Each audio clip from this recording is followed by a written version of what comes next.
যাওয়ার কথা ছিল তো ঘাটে, তা পুকুর ঘাটে এসে বসে ঘাটে পড়া কি? ও তুই বুঝবি না ইঞ্জুরি রসের কথা। সত্যি আজ আবার তোর কি হলো বল দেখি। কি হলো? আগে তো আমায় দেখলে তুই আমার গায়ে ধুলে পড়তিস। পয়সা পয়সা ফেলো করি মাখোতে। তুমি কি আমার পর? তোর সব ওপার মেয়ে ছেলেরা পয়সা ছাড়া কিছু জিনিস না। তুই কেন বুঝিস না যে আমি তোকে ভালোবাসি সুমিতা? বারবার করে আরে চলি কোথায় না? তোর এই ছাতের কথা শুনে সময় নষ্ট করার মতো সময় আমার কাছে নেই। তার চেয়ে লাইনে দাঁড়ালে দুটো খদ্দের আসবে। ভালোবাসা? তোর ভালোবাসা মানে তো ওই কষার খাসি পোষা।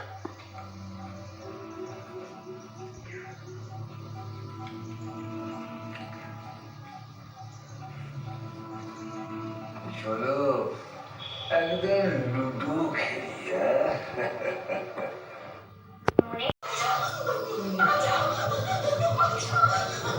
কি হয়েছে? কি কে তুমি? আমি সবিতা, সুবর্ণ বাড়িতে থাকি। এই মিছে আজকে রাতের জন্য আমাকে বুক করে এনেছিল। লুকিয়ে বাঁচতে পারবি না? এই কি হচ্ছে এসব? আগে জানতাম তোমার ওই পাড়ায় যাওয়ার যাতায়াত ছিল, এখন তুমি ওই পাড়া থেকে মেয়ে তুলে নিয়েছে, এখন ঘরে ঢোকাচ্ছ। এই এটা কিন্তু ভদ্রলোকের পাড়া। ওকে মানুষ শালা কুত্তা কামড়ে খেয়েছে। আমার শরীরে কি করেছে দেখবে? আমি তো ভয় পালিয়ে এসেছি। আর একটু হলে ছানা খেতে যেত। অজয়, তুই যা শুরু করেছিস, তোর সব কুকীর্তির কথা আমি কিন্তু পাড়া কমিটিতে বলবো। তোকে এই পাড়া ছাড়া করে ছাড়বো। আচ্ছা, লোক ডেকে পাল্লা ভারী করছিস। আমার ৩,০০০ টাকা দিয়ে এখন নাটক। আরে তোর অমন টাকার কিন্তু এত ভারী বয়স হয়ে গেল, দুদিন পরে চোখে তুলসী পাতা দিয়ে গড়াগড়ি হরিমত করে ফাটে যাবি। শরীরের কাপড় এখনো গেল না।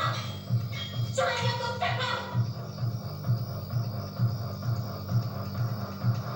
টাকা পেয়ে গেছিস, এখন ভালোই ভালো এখান থেকে বিদায় হও, নাইলে কিন্তু আমি লোক ডেকে তোকে কঠিন শাস্তি দেবো। আর হ্যাঁ,